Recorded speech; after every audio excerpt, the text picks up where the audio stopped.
दुल्हन का तो मैंने आज तक नहीं पहना।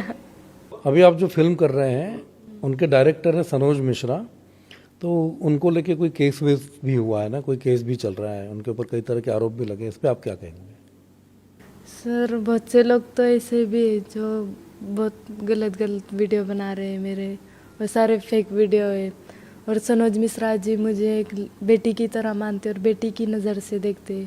सर ऐसे नहीं है, और मैं भी उनको एक पापा की तरह मानती हूँ। मैं उन लोगों से हाथ जोड़ के विनती करती हूँ कि ऐसे वीडियो ना बनाए प्लीज़। कुछ आपके वीडियो बना रहे लोग ना, फेक वीडियो बनाते हैं, उस पर गलत गलत चीज़ें भी लिख रहे हैं, ऐसे लोगों को आप क्या कहोगे? मैं उनसे हाथ जोड़ के रिक्वेस्ट करती हूँ कि मैं एक अच्छे घर से अच्छी घर की बेटी हूँ, प्लीज़ ऐसे वीडियो ना बनाए।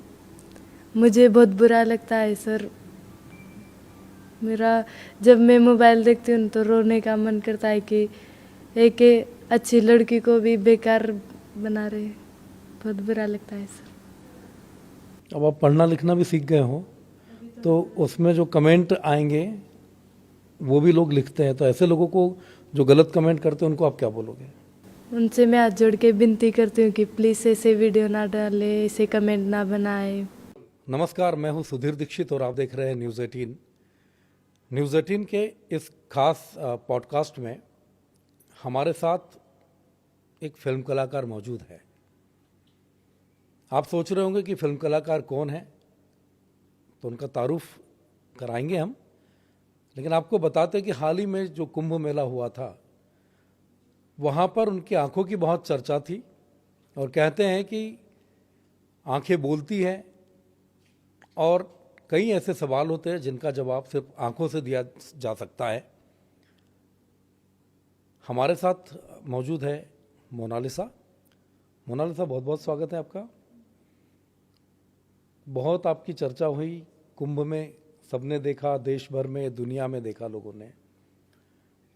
कैसे जिंदगी बदली कुंभ के बाद? कुंभ में पैसे पहुंचे कैसे थे आप, ये बताइए।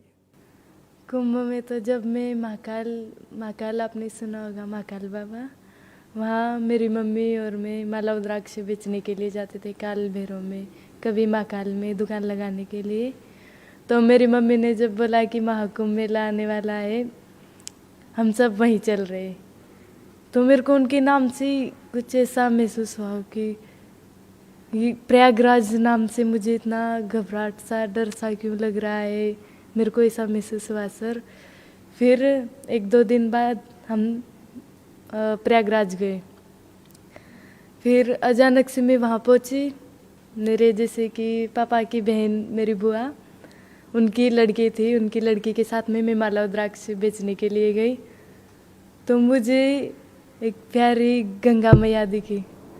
मैंने सारी माला रुद्राक्ष सब झोला नीचे फेंक दिया और इतना चिल्लाई, इतना खुश हुई। फिर मेरी बुआ की लड़की भी कहने लगी कि आप पागल तो नहीं हो गए, क्या हो गया आपको, आप इतना चिल्ला क्यों रहे हो, और सामान ऐसे क्यों फेंक दिया। फिर मैंने उनको बोला कि क्या पता, मैं जब से आई तब से मुझे ऐसा लग रहा है कि कुछ तो गंगा मैया से संबंध है, पहले कभी मैं इनसे मिली हूँ, कुछ जुड़ाव है मेरा उनसे, मुझे ऐसा लगता था सर।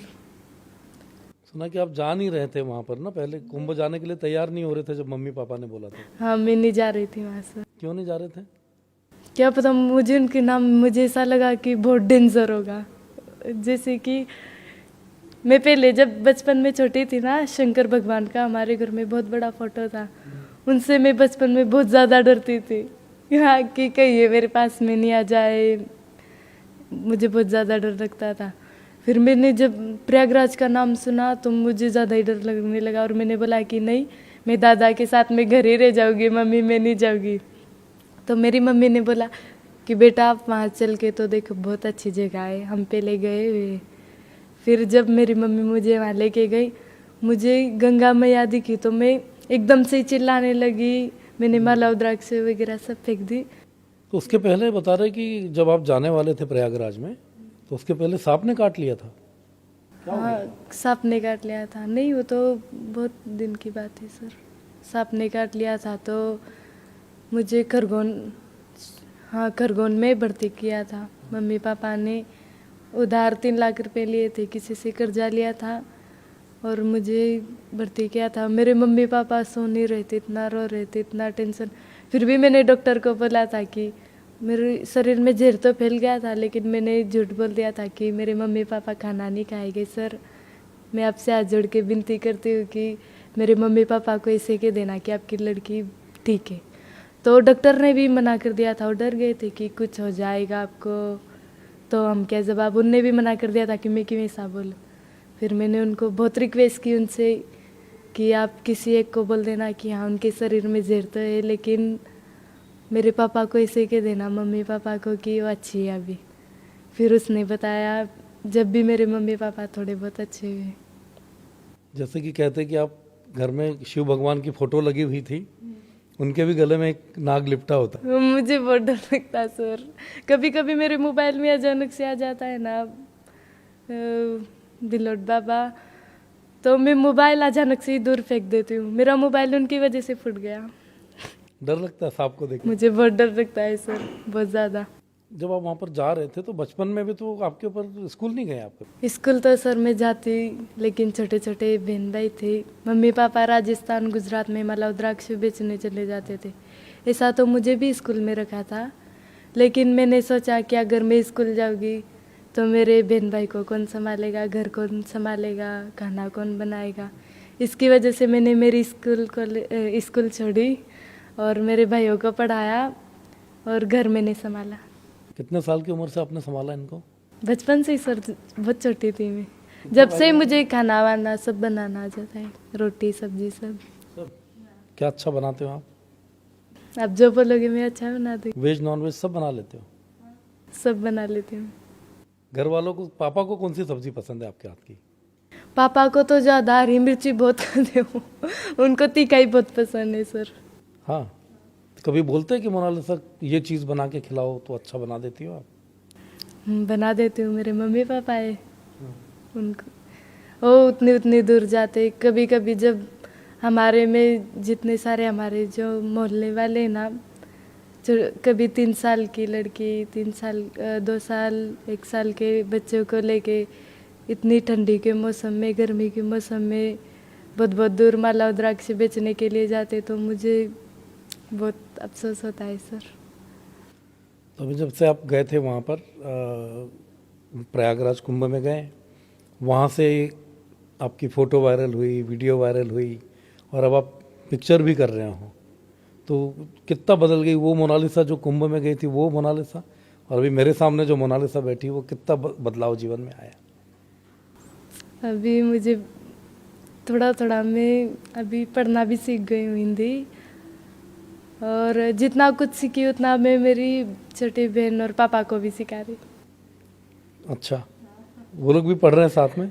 जितना मैं सीखी ना उतना उनको भी सिखा रही मैं। साथ में बैठ के सिखाते हो? जैसे कि मैं पहले सर से पढ़ लेती हूँ, फिर मेरी बहन को और पापा को भी पढ़ाती हूँ। अभी क्या कर रहे भाई बहन आपके? अभी छोटी बहन साथ में आई हुई है और पापा भी साथ में ही है मेरे। अच्छा, मैं मम्मी के बिना रह लूँगी, पापा के बिना नहीं रहती। ये तो सारी बेटियों के साथ होता है। ज़्यादा मुझे इतना मम्मी ने नहीं, इतना पापा नहीं रखा है सर, बहुत ज़्यादा। अब देखते हैं पापा आपको इतनी सारी चीज़ें, बहुत सारे लोग मिलते हैं, फोटो वायरल होती है, वीडियो वायरल होती है, तो पापा क्या बोलते हैं अब देखते हैं? पापा मम्मी बहुत खुशी होते हैं, बहुत ज़्यादा। क्योंकि आपके समाज में तो बोलते हैं कि लड़की पूरी जल्दी शादी कर दी जाती है, स्कूल आप नहीं जा पाए, ऐसी चीज़ें होती, तो अब पापा क्या बोलते हैं? मम्मी पापा मना करते हैं सर। क्या कहते हैं?